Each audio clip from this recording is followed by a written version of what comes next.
அடங்கப்பா! என்னப்பா இது? பாட்டி ஒரே போடா அந்தர் போடா போடுதே! என் அன்பான இனிய உறவுகளுக்கு வணக்கங்க. அட ஆமாங்க. இங்கே காவேரி எல்லாரையும் சமாதானப்படுத்தி வீட்டுக்குள்ள அனுப்பிடுறாரு.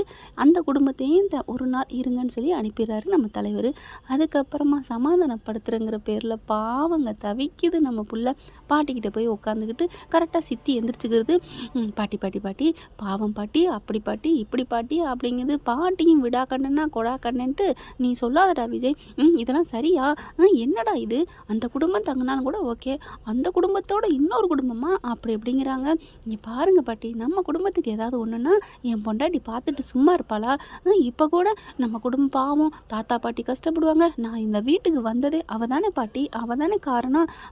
காரணம் காரணம் என்ன காரணம்? பாவம் பாட்டி, ப்ரெக்னெண்ட்டாக இருக்கா பாட்டி, அவள் பாவம் இல்லையா? அவள் குழந்தைய சுமந்துட்டு இருக்கா பாட்டி, நம்ம குடும்பத்து மேலே அவ்வளோ அக்கறை வச்சிருக்கா பாட்டி, நம்ம குடும்பத்துக்காக எவ்வளோ கஷ்டப்பட்டா. இவ்வளவு ஏன் என்னை ஜெயிலில் வச்சிருக்கையில எவ்வளோ கஷ்டப்பட்டு என்னை வெளியில் கொண்டு வந்தா. அதுக்கு காரணம் அவள் தானே. ஐயோ பாட்டி, மறுபடியும் அதே ஏன் சொல்கிறீங்க? அவள் காரணம் இல்லை, அவளுக்கு ஒரு கஷ்டம், அவளுக்காக நான் துணை நின்னேன். அதனால இன்னொருத்தரால் எனக்கு பிரச்சனை வந்துச்சு, அவ்வளோதான். ஆனாலும் எனக்கு வேறு இடத்துலேருந்து வந்தாலுமே என்னை விட்டுருவாளா? ஏன் பாட்டி அப்படி இப்படின்னு சொல்லிட்டு ஐயோ என்னங்க சொல்கிறது போங்க.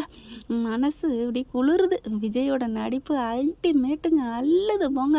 அப்படி தாங்க ஒரு மனுஷன் எல்லா பக்கட்டும் பேலன்ஸ் பண்ணுறது இருக்காங்களே, அப்படி தான் இருக்குது. பாட்டி கொஞ்சம் கொஞ்சமாக மனசு இலகி வருது. நீங்கள் கஷ்டப்படுறது என்னால் தாங்க முடியல பாட்டி, கொஞ்சம் புரிஞ்சுக்கோங்க பாட்டி, ப்ளீஸ் பாட்டி, எல்லா பிரச்சனையும் முடியும் பாட்டி அப்படி இப்படிங்கிறாங்க. நீங்கள் கஷ்டப்பட்டு காவேரி எதுவும் சொல்லிடாதீங்க அப்படின்னு சொன்ன கையோட சித்தி கரெக்டாக பாயிண்டை பிடிக்குதுங்க. அம்மா பாத்தியாம்மா, இவன் நம்மளை சமாதானப்படுத்த வந்த மாதிரி தெரியல, அவன் பொண்டாட்டியை நம்ம எதுவும் சொல்லிடக்கூடாதான். ஐயோ சித்தி, ஏன் சித்தி அப்படின்னு பாவங்க சுற்றி அடிக்கிறாருங்க. அப்புறமா கொஞ்சம் கொஞ்சமாக ஐஸ் வச்சு கட்டி பிடிச்சி முத்தம் கொடுத்து, ஐயோ என்னம்மா பாட்டி, நீ கொடுத்து வச்ச பாட்டி போ, என்னம்மா கன்னத்தை கிள்றாரு, ஐஸ் வைக்கிறாரு, ஒரு வழியாக போயிட்டு போகுது அப்படிங்கிற மாதிரி. சரிடா என்னமோ பண்ணி தொலை, ஆனால் சீக்கிரம் அவள் கிளம்பிடணும் அப்படிங்கிறாங்க. சரி பாட்டி அப்படின்னு சொல்கிறாரு. நல்லா உட்கார வச்சு சின்ன பிள்ளைங்களுக்கு, எல்கேஜி பிள்ளைங்களுக்கு பாடம் நடத்துவோம் பார்த்தீங்களா, அந்த மாதிரி பாடம் நடத்துகிறாரு.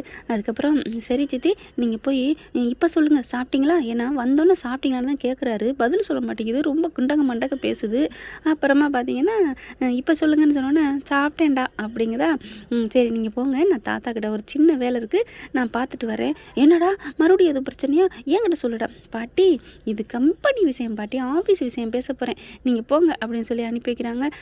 இவங்க தாங்க போகிறாங்க, தாத்தாவும் விஜயும்.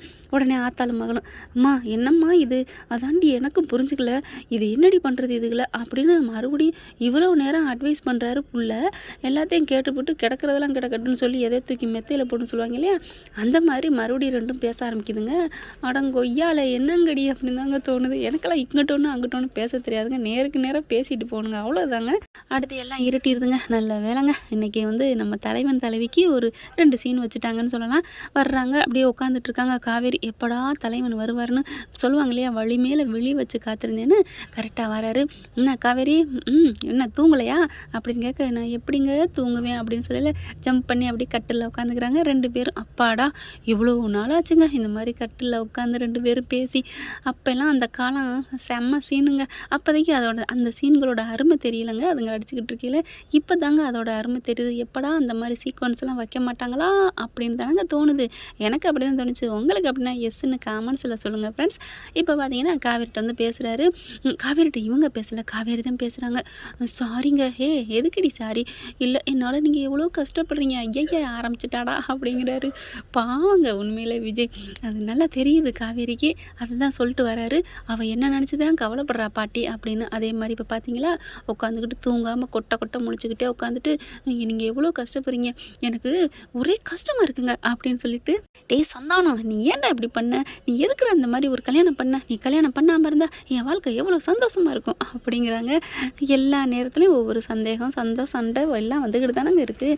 ஏன்னா ஒரு வாட்டி ராகினி இந்த வீட்டுக்குள்ள சண்டையும் சச்சரவும் பண்ணான் அந்த பிள்ளை, அவனை கல்யாணம் பண்ணிக்கிட்டு. அப்புறம் பார்த்திங்கன்னா வெண்ணிலா பயங்கரமாக டார்ச்சர் கொடுத்தா. அப்புறம் அவங்க மாமே வந்தாங்க. அடுத்து பார்த்தா இங்கே இவங்க ஆத்தாக்காரி எல்லா உண்மையும் தெரிஞ்சு ஆற்றுல அந்தல சிந்தலை போட்டு கூட்டிக்கிட்டு போனான். அடுத்து பார்த்தா நல்லா எல்லாம் முடியுங்கள கங்கா தூக்கிக்கிடுச்சு மூஞ்சியை. இப்போ பார்த்தீங்கன்னா இப்போ சித்தி குடும்பம் என்னைக்கு தாங்க நம்ம வீக்காவை நல்லா வாழ விட்ருக்காங்க. எப்போ பாருங்கள் இடையில ஒன்று இப்படி ஏதாவது ஒரு தொந்தரவு கொடுத்துக்கிட்டேவா இருக்கணும். என்னங்க இது, ஏன் சந்தோஷமாக ஒரு கதை போகவே கூடாதா அப்படின்னு தான் தோணுது. சரி பார்ப்போம். இப்போ பார்த்தீங்கன்னா ரொம்ப சமாதானப்படுத்திகிட்டு இருக்காரு. நீ அப்படிலாம் பேசக்கூடாது, நீ இப்படி பேசுகிறீங்கிறக்காண்டி செத்துப்போன உங்கள் அப்பாலாம் வந்து உயிரோடு இருக்க முடியாது, வந்து கேட்க முடியாது சரியா அப்படிங்கிறாரு. அதுக்கப்புறம் சரி நீ அதெல்லாம் விடு மாமா, நான் பார்த்துக்கிறேன் அப்படிங்கிறாரு. இல்லைங்க என்னால் நீங்கள் எவ்வளோ கஷ்டப்படுறீங்க, ஐயா ஆரம்பிச்சிட்டாலே. இங்கே பாரு, நீ எதையும் நினைக்கக்கூடாது.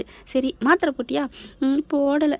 என்ன மாத்திரை போடலையா அப்படின்னு வேகமாக மாத்திரையும் தண்ணி எடுக்கிறாரு, கையில் எடுக்கிறாரு, குபுக்குன்னு வாயில் வச்சு அப்படியே பெயிண்ட் அடிக்கிற மாதிரி அடிக்கிறாரு. கப்புன்னு வச்சு அப்படி ஒரு மியூசிக் ஒன்று போடுறாங்க. அப்படியே சூப்பராக இருந்துச்சு.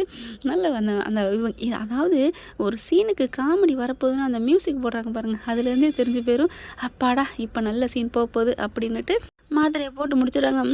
அப்படின்னு சொல்லிட்டு இங்கே பாரு, சமத்தா நிம்மதியாக தூங்கணும், எனக்கு ஒரு மாமாவுக்கு ஒரு குட்டி வேலை இருக்குது, நான் பார்த்துட்டு வந்துடட்டா அப்படிங்கிறாங்க. இல்லை மாமா அப்படிங்கிற. இங்கே பாரு, நான் சொல்கிறத கேளு, நீ எதையும் நீ நினச்சிக்காதடா, நான் இருக்கேன்டா. இன்னொன்று பண்ணுவோமா, என்ன வேணும்னா உங்கள் அக்கா பங்கில் அவங்க பங்கில் எதுலேயுமே எடுக்க வேணாம், அவங்க பங்கில் அப்படியே கொடுத்துருவோம்.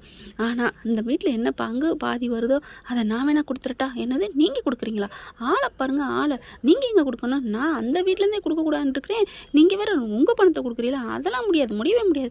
இல்லை காவேரி, முடியவே முடியாது, என்ன நினச்சிட்ருக்கீங்க அப்படின்னு கரெக்டாக காவேரி சொல்கிறாங்க. இவர் நினைக்கிறத நான் எப்போவும் நினச்சேன் தான். ஏன்னா விஜய் வந்து நினச்சா தான் சொந்த காசோடு கொடுப்பாரு. ஏன்னா அவர் தான் சொல்கிறாரு, காசு எனக்கு ஒரு பெரிய விஷயமே இல்லை, எனக்கு என் பொண்டாட்டியோட சந்தோஷம்தான் முக்கியம் அப்படின்னு நினைக்கிறவர் தான் நம்ம விஜய். ஆனால் இங்கே காவேரி ஒத்த காலில் முடியவே முடியாது அப்படின்றாங்க. அதுக்கப்புறம் சரி சமத்தா பாடுங்க படுறி அப்படின்னு சொல்லி படுக்க வைக்கிறாரு. அழகாக தலகாணியை மறக்காமல் வயிற்று கொடுக்குறாருங்க. பிறக்க போகிற குழந்தைக்கு பிறக்கவே இல்லை, ஆனாலும் தலகாணி ஒட்டு கொடுக்குறாரு. என்ன மனுஷங்க, ஐயோ கேரக்டர் வேறு லெவல்னு சொல்லணும். அப்படியே படுத்துக்கிறாங்க. போர்வை எடுத்து ஊற்றி விடாரு. படுத்துக்கோ நான் வர்றேன் அப்படின்னு சொல்லிட்டு போய் உட்காந்து லேப்டாப் எடுத்து நோண்ட ஆரம்பிக்கிறாங்க. பார்த்தா எல்லா லைட்டையும் ஆஃப் பண்ணிவிட்டு, இந்த கட்டத்தில் நான் அன்பு தோழர்களே தோழிகளே உங்களுக்கு ஒன்று சொல்ல நான் விரும்புகிறேன். என்னென்னா லேப்டாப்பு, டிவி, மொபைல் இதெல்லாம் நீங்கள் பார்த்தீங்கன்னா வீட்டில் வந்து டியூப் லைட்டு ராத்திரில் போட்டுக்கோங்க, வெளிச்சம் இருக்கணும். அதே மாதிரி பகல் அது கூட தேவையில்லை, ஆனால் வெளிச்சத்தில் பார்க்குறது நல்லது. அதுலேருந்து வர்ற கதிர் இயக்கங்கள் கொஞ்சம் முகத்தில் பாதிக்காமல் எல்லா பக்கட்டும் பரவும். ஆனால் எல்லாத்தையும் ஆஃப் பண்ணிவிட்டு பார்ப்போம் அப்படின்னு பார்த்தா எல்லா கதிரும் முகத்தில் வரும், உங்களுக்கு தெரியும்னு நினைக்கிறேன். ஆனால் நம்ம தலைவர் அதே மாதிரி தான். இப்போ என்னடான்னா எல்லா லைட்டையும் ஆஃப் பண்ணிவிட்டு லேப்டாப் நோண்ட ஆரம்பிக்கிறாரு. என்ன பார்க்க ஆரம்பிக்கிறாருன்னு நினைக்கிறீங்க? கம்பெனி வேலை நினைக்கிறீங்களா? இல்லை, ஏதோ ஒரு கண்டுபிடிக்கிறாரு. சரி விடுங்க, அதோட முடிஞ்சிருது. இப்போ நாளை பார்த்து அடுத்த வாரம் என்னென்னா, இது ஏற்கனவே ரீல்ஸ் விட்டுருக்காங்க. கரெக்டாக ஊஞ்சலில் உட்காந்துட்டு பாட்டு கேட்குறாங்க நம்ம தலைவி. கல்லா சலா சலா கல்லா சலா சலா சலா பாட்டு கேட்டுட்டு கீழே வராரு. என்னடி பண்ணிக்கிட்டு இருக்க அப்படின்னு சொல்லிட்டு, உங்கள் பிள்ளைக்கு இந்த பாட்டு கேட்டால் தான் ஆடுறான், எஃபெக்ட் கொடுக்குறான். அப்படியா? ஆமாம், எங்கே நான் கை வச்சு பார்க்குறேன் அப்படின்னு வைக்கி பார்க்குறாரா. ஆமாடி, ஒஸ்தி பாட்டுக்கு என் பிள்ளை நல்லா ஆடுறாளே அப்படின்னு சொல்லிட்டு, இல்லை சூப்பர் அப்படின்னு சொல்லிட்டு கையை வச்சு பார்க்குறாங்க. இதில் ஒரு இது என்ன தெரியுமாங்க ஆச்சரியம், உங்கள் மகன்னு சொல்லிட்டாங்க. காவேரி வலிக்கு வந்துட்டாங்க, விஜயோட வலிக்கு. ஆமாங்க, பையன் சொல்லிக்கிட்டு இருந்தாங்க பார்த்தீங்களா, இப்போ உங்கள் பொண்ணு அப்படிங்கிறாங்க. உண்மையிலே நல்லா சூப்பராக இருக்குங்க. அப்படியே 2 பேரும் பார்க்குறதும் பேசுகிறதும் இதை பார்த்துட்டு யாரெல்லாம் வயிறேறிய போகிறாங்க அப்படிங்கிறத வருங்காலங்களில் பார்க்கலாம் ஃப்ரெண்ட்ஸ். இந்த பற்றி உங்களுக்கு பிடிச்சிருந்துச்சுன்னா உங்கள் பொண்ணான கையில் ஒரு லைக்கை போட்டு சப்ஸ்கிரைப் பண்ணிடுங்க. Thank you friends.